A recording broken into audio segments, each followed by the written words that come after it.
안녕하세요. 조금 늦었어요. 오늘은 여러분들에게 찾아온 시간이 6시 20분 가리키고 있고요. 오늘이 3월 5일 경칩이네요. 이제 봄일 거예요. 좀 춥지만 봄비도 내렸겠다. 앞으로는. 근데 옷을 입을 때는 어중간해 가지고 옷을 선택해서 입을 때 좀 신경 써야겠어요.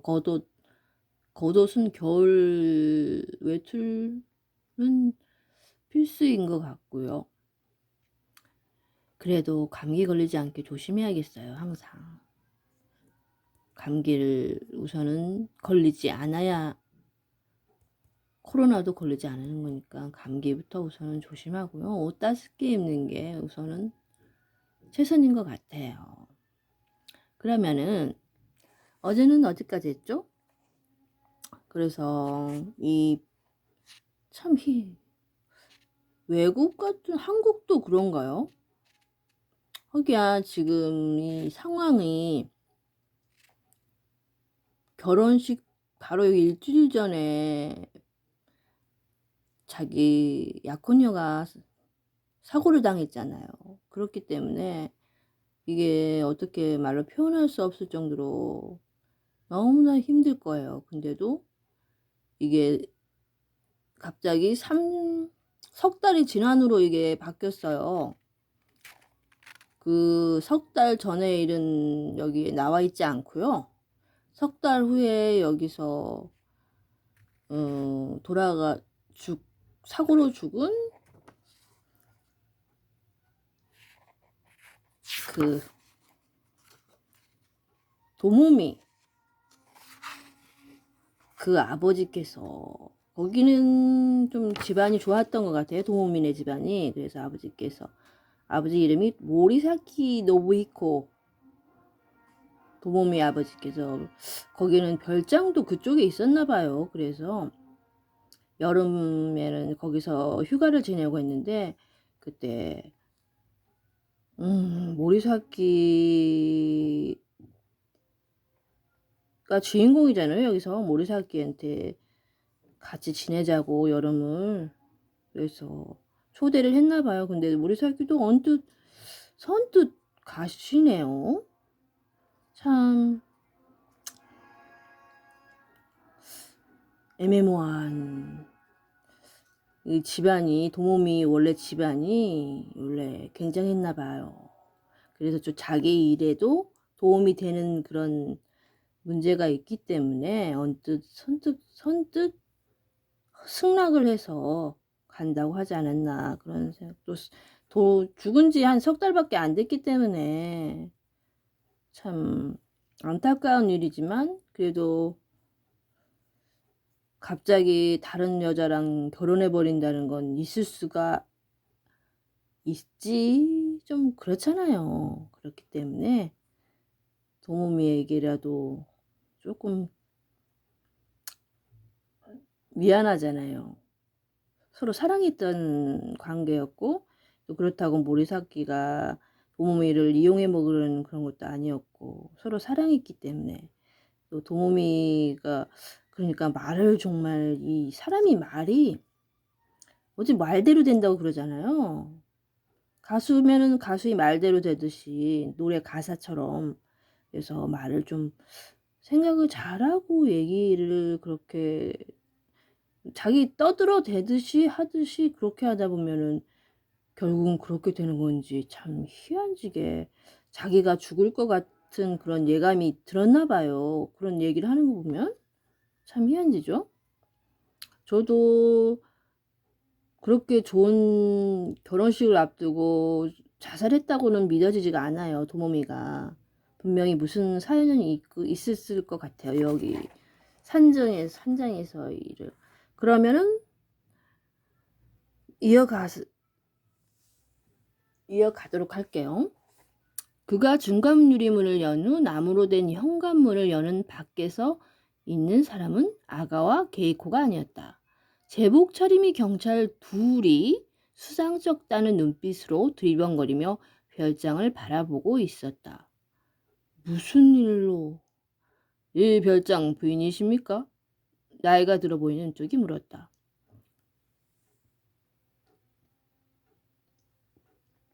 주인은 아니지만 묻고 있는 사람입니다. 그렇군요. 경찰이 고개를 끄덕거렸다. 실은 좀 여쭤보고 싶은 일이 있는데요. 뭐죠? 이 부근에서 수상한 사람 못 봤습니까? 수상한 사람요? 남자인가요? 네, 남자입니다. 이번에는 젊은 경찰 쪽이 대답했다.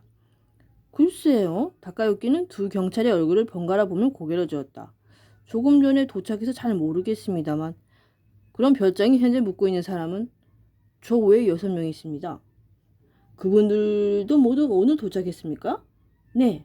다카유키가 대답하자 경찰은 입을 오므리고 턱을 만지작거렸다. 죄송하지만 그분들에게도 물어볼 수 있을까요? 그거야 어려울 건 없지만 그러면서 뒤를 돌아보는데 어느새 노부히코와 도시아키가 와서 서 있었다. 무슨 일이 있는 거요? 노부히코가 물었다. 아닙니다. 별일은 아닙니다만 혹시 부근에서 거동이 수상한 남자를 보지 못하셨나 하고요. 중년의 경찰이 다시 똑같은 질문을 했다. 거동이 수상한 남자? 조금 전에 아냐 산책을 다녀왔는데 그런 사람 못 보았소. 다른 사람들은 이 별장에 좀 전에 도착했습니다. 도착한 후 밖에는 한 발짝도 나가지 않았고요. 도시학기가 그렇게 덧붙였다. 경찰은 실망한 기색이었다. 그럼 혹시 그런 사람을 보는 즉시 연락해 주십시오. 저희는 이 길을 되돌아간 지점에 있는 파출소에 있습니다. 여러분께 폐를 끼치는 일은 없도록 하겠습니다. 알겠소. 그럼 수고들 하시오. 노부이코가 말하자 경찰들은 집 앞길을 도로 걸어갔다. 라운지로 돌아오니 유키에가 내려와 있었다. 그녀가 무슨 일이냐고 묻자 다카유키는 경찰이 왔었다고 얘기해 주었다. 무슨 사건이라도 있었나요? 유키에가 불안한 표정으로 물었다. 아마 상습적인 치안이나 뭐 그런 거겠지. 별일 아니라는 듯이 말하고 도시아키는 다시 체스 테이블 앞에 앉았다. 신경이 쓰이는군요. 밤에는 운전속을 잘해야겠습니다. 어느새 옷을 갈아입고 온 기도 노부오가 유키의 옆얼굴을 힐끔거리며 말했다. 이 부근은 그런 염려가 없는 곳이었는데 아무래도 이제는 많이 노출된 모양이야. 한탄하는 말투로 그렇게 말하면서 노부이코는 체스말을 움직였다. 그런데 그런 인간들이 어슬렁거리고 있다면 게이코가 걱정이로군. 여기서 전화를 걸면 좋을 텐데. 그녀는 걱정 없습니다. 도시아키가 이상하리만치 자신감 있게 말했다. 그의 말들을 30분쯤 지나자 아가와 게이코가 도착했다. 여기서 버스를 타고 여기까지 왔다고 했다. 늦어서 죄송해요. 게이코가 꾸벅 고개를 숙였다. 청바지에 여름 스웨터를 입은 가벼운 차림에 화장기도 거의 없었다.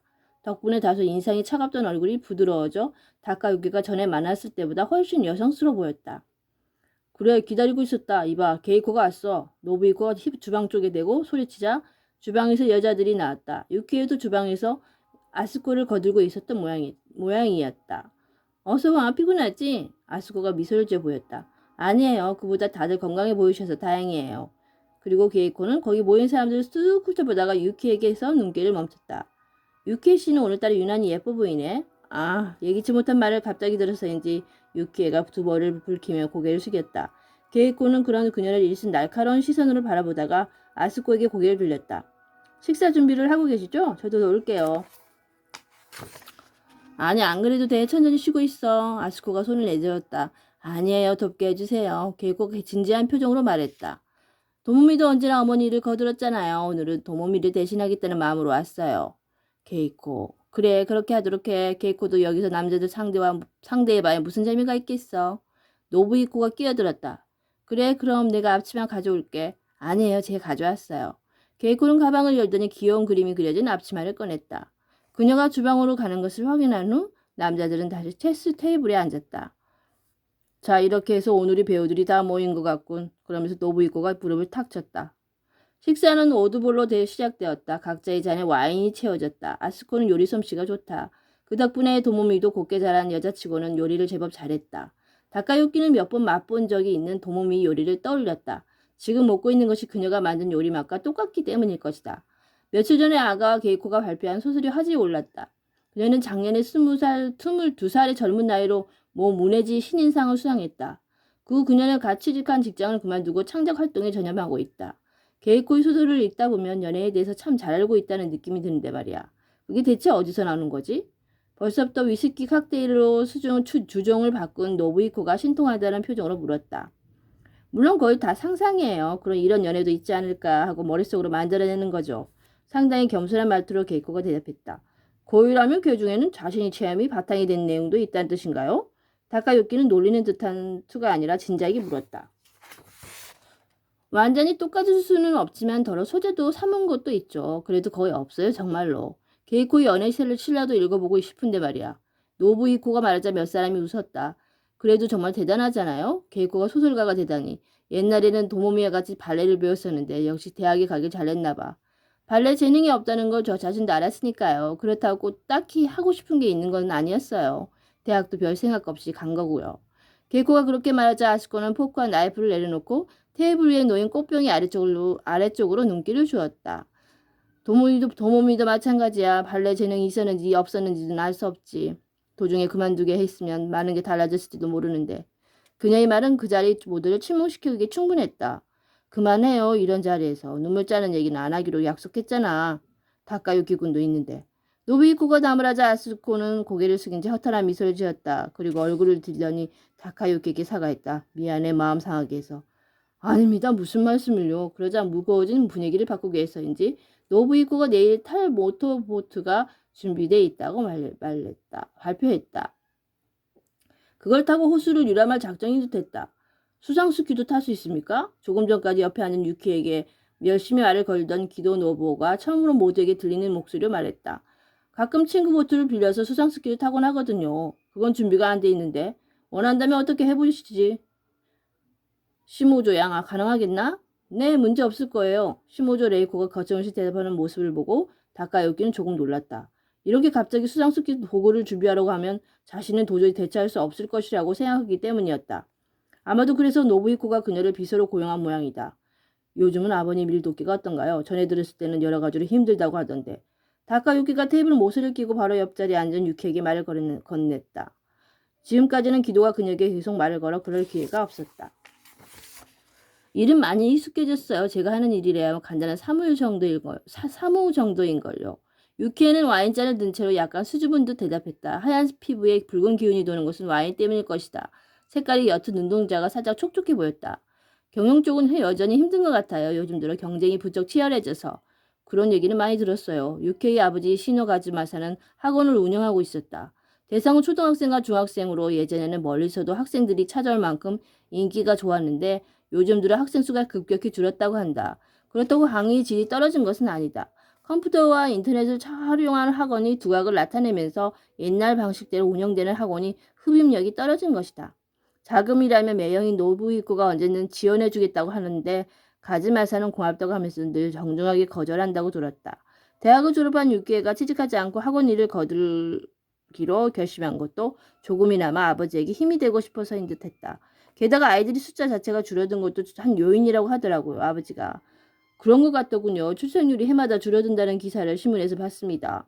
학원 얘기입니까? 노부히코와 레저에 관한 얘기를 나누던 기도가 몸집이 맞지 않게 커다란 얼굴을 유키 이쪽으로 불쑥 들이밀었다. 네. 유키는 그쪽을 보지도 않은 채 고개를 끄덕이며 대답했다. 학원이라. 기도는 허풍스럽게 얼굴을 찡그렸다. 제 입으로 말하기는 좀 그렇지만 아버님도 이제 슬슬 포기하는 편이라 좋지 않을까 싶습니다. 어떻게든 계속하고 싶다면 규모를 키워야죠. 지금 같은 방식으로는 경영이 점점 어려워지기만 할 텐데.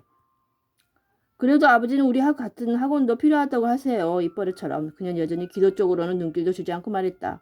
입시 기술보다는 인성교육이 중요하다고 말씀이군요.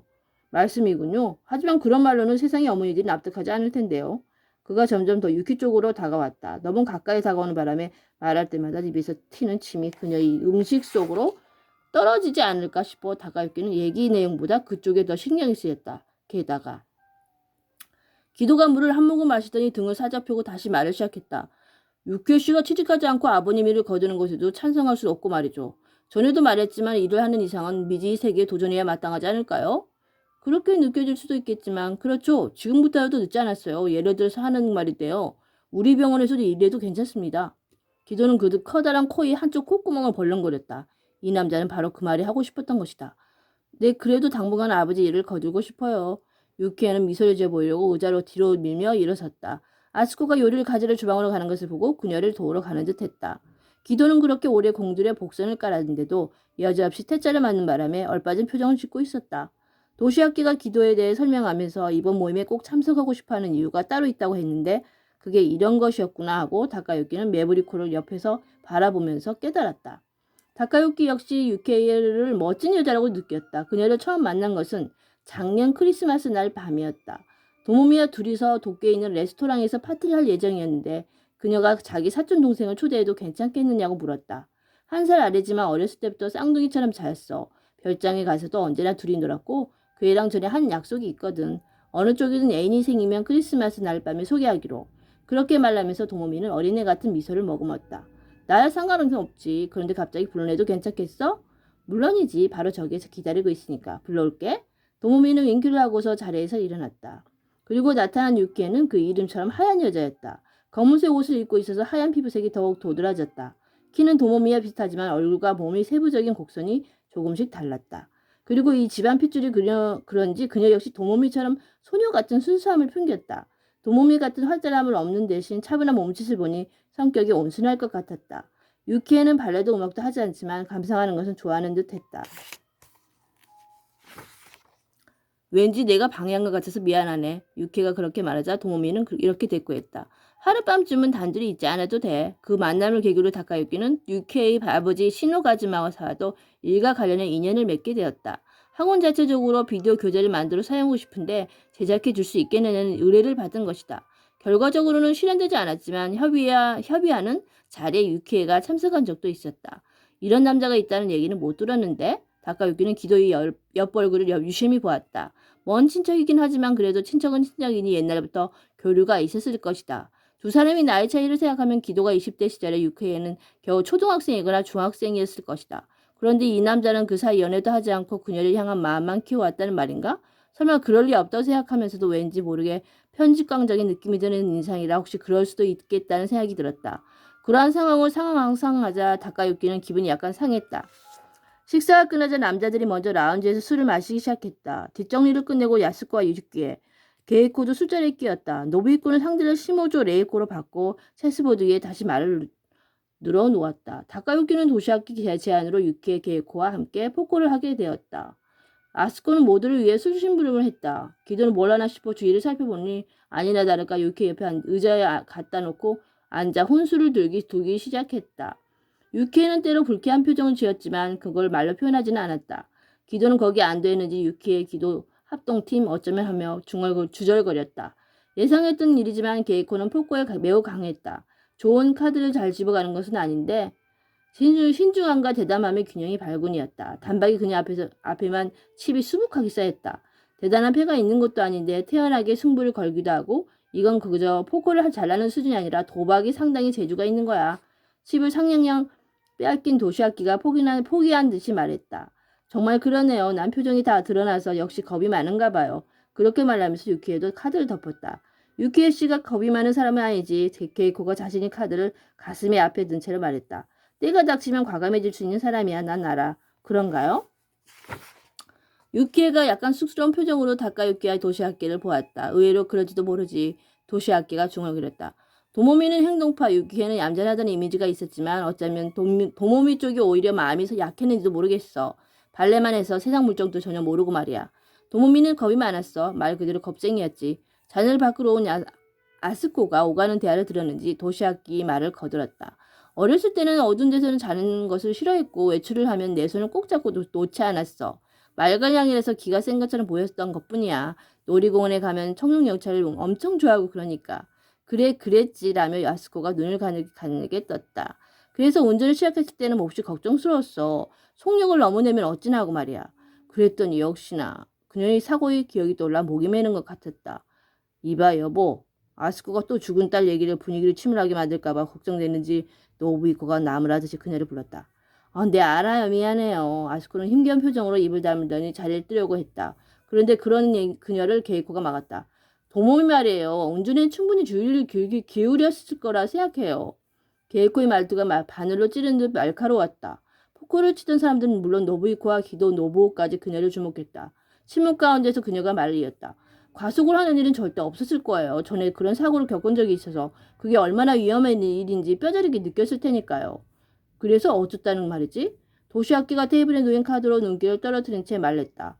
아무리 그래봐야 도모미가 사고를 냈다는 사실은 변하지 않아. 또한 그는 잠시 말을 끊었다가 다시 이었다. 그 사고 때문에 죽었다는 사실도. 그래서 개코가 전원에게 일일이 눈길을 준 다음 감정을 억누른다. 목소리로 말했다.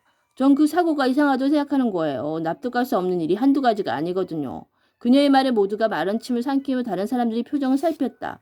다카유키도 마찬가지였다. 분명한 것은 그녀가 엉뚱한 말을 꺼냈다고 생각하는 사람이 이 중에는 아무도 없다는 사실이었다. 그것이 언제가 됐든 누군가에 의해 제기될 문제였다. 그럼 게이코 씨는 어떤 가능성을 생각하고 있는 거죠? 사람들을 대표하는 심정으로 다카유키가 물었다. 도모미 죽음에 대해서는 그 자신도 몇 가지 의문을 품고 있었다. 단순한 사고라고는 생각되지 않았다. 전 도모미가 누군가에게 살해당했다고 생각합니다. 게이코는 긴장한 얼굴로 단숨에 핵심을 찔렀다. 그녀의 기백에 압도당할 듯한 모두가 일순 침묵했다. 끝내 이 말이 나왔군 하는 분위기였다. 모두가 마음에 품고는 있었지만 지금까지 아무도 입 밖에 낸 적 없는 말이었던 것이다. 살해당했다고? 맨 먼저 입을 연 사람은 도시아키였다. 대체 무슨 근거로 그렇게 단언할 수 있지? 그야 여러 가지죠. 게이코의 목소리는 상당히 자신감에 차 있었다. 동기에 대해서도 저도 아직 확실하게 알지 못해요. 그러나 도모미가 누군가에게 살해당한 것만은 틀림없다고 생각해요. 하지만 유케가 무거워진 분위기를 어떻게든 해보려는 듯 입을 열었다. 사고에 대해서는 경찰도 여러 가지로 조사하지 않았나요? 그 결과 사고로밖에 생각할 수 없다고 결론 내린 거고요. 경찰에서 뭘 어디까지 조사했는지도 의문이에요. 그들이 일은 얼마나 대충대충 해치우는지 아는 사람에게 들은 적이 있거든요. 아니지, 그건 지나칠 생각이야. 어떻게든 이 화재를 피해보려고 했던 노부이코가 이쪽으로 향해 돌아앉으면 말했다. 얘기가 이렇게까지 진전되었으니 어쩔 수 없다고 생각한 모양이다. 그 사고는 우리에게도 상당한 충격이었어. 의심할 수 있는 것은 다 의심해봤지. 자동차에 결합이 있지는 않았는지, 위험하게 주행하는 차를 피하려다 핸들을 잘못 꺾은 것은 아닌지 말이야. 그러나 그럴 가능성은 없는 것으로 판명됐다네. 하지만 게이코는 전혀 수긍하지 않은 듯했다. 아버님, 저는 도모미가 살해당했다고 말씀드리는 거예요. 자동차 결합과는 아무 관계가 없어요. 내 말을 좀 들어봐. 노부이코는 게이코의 흥분을 가라앉히려는 듯이 손바닥을 펴 보였다. 자동차에 결합이 없었다는 건 손의 흔적, 그러니까 뭔가 이상한 장치를 한 흔적도 없었다는 뜻이야. 또 목격자가 있었으니 옆차가 위험한 짓을 하지 않았다는 것도 분명하고, 목격자는 도모미 차가 속력을 늦추지 않은 채 그대로 가드레일을 들이받았다고 했어. 그 증언을 뒷받침한 듯이 현장에는 브레이크 자극이 없었고 말이야. 그래서 경찰은 졸음운전일 거라고, 그 가능성밖에 생각할 수 없다고. 아스코가 말하면서 앞치마 끈을 두 손으로 부여잡았다. 그 무렵에 그녀가 몹시 피곤했거든요. 다카유키가 사고가 자기 탓이라는 것을 제하긴 하듯 말했다. 커브가 이어지는 산길을 달리는데 아무리 피곤하다고 해도 졸았을 리는 없죠. 게이코가 고개를 저으며 말했다. 오히려 긴장하지 않았을까요? 그거야 모르지. 도시아키가 말을 받았다. 계속 긴장하다 보면 신경이 지칠 수도 있잖아. 나도 러시아어에 운전하다가 나도 모르게 졸았던 적이 있으니까. 도무미가 지난번 사고를 일으킨 후로 얼마나 조심했는지 모르시는 건가요? 게이코가 발끈한 목소리로 물었다. 사고는 정말 싫다. 앞으로는 절대 차를 타지 않겠다. 그렇게까지 말했다고요. 대개는 아무리 반성해도 그 마음이 얼마나 못 가지만 그녀는 달랐어요. 그건 여기 있는 여러분이 더 잘 아시잖아요. 그래 알지. 내가 제일 잘 알지. 아스코가 말했다. 그런데도 차를 타게 된 건 꼭 필요해서였어. 운전을 하지 않으면 다카유키 씨에게 폐를 끼치게 된다고 말했지. 그래도 속으로는 무척 겁이 났을 거야. 그녀의 말은 모두가 아니라 다카유키 한 사람을 향한 듯했다. 도모미가 예전과 다르게 운전했다는 건 나도 잘 알아. 몇 번 도모미 차를 탄 적이 있으니까 말이야. 하지만 상황은 명백한 졸음운전이었다는 사실을 보여주고 있어. 그걸 어떻게 설명할 텐가? 네, 너무 읽다 보니까 저도 열이 받쳐서 이게 자꾸 이제는 살해당했다는 그거를 다 해결 다 봐서 다 이제서 이런 얘기를 해봤죠. 다시 어떻게 될지 모르겠네요. 정말 도모미는 어떻게 살해된 걸까요? 아니면은 졸음운전? 애매모하네요. 그러면은 오늘은 여기까지 하고 너무 늦어서요. 그리고 내일 다시 여러분께 달려오겠습니다. 사랑하는 여러분, 오늘도 사랑하세요. 안녕.